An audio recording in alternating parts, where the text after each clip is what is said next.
นาดเดินทุกวันเนี่ย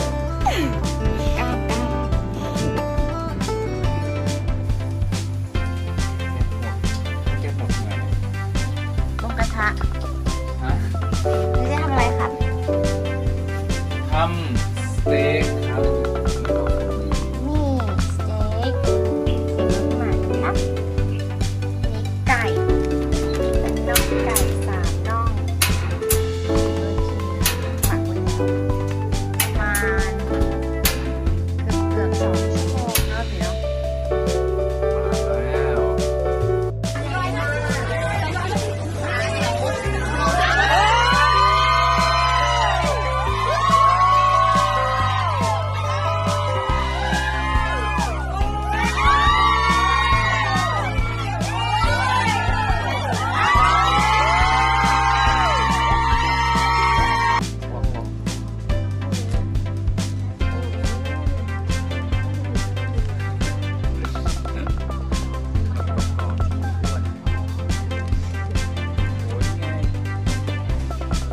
ไปซ์ไปซ์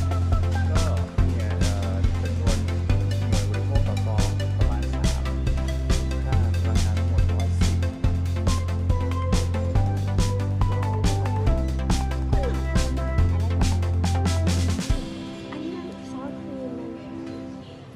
อ่ะบางทีมันก็เพิ่มโซเดียมเข้าไป แล้วเย็นนี้เราจะกินอะไรอ่ะอ้วนเย็นนี้เราจะกินอะไร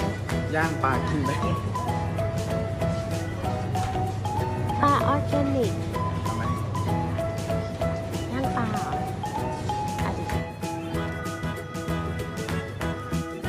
น่องเขา3 เอาลืม แม่บอกว่ามันไม่กินน่อง เอาลืมเอาไปเอาไป โ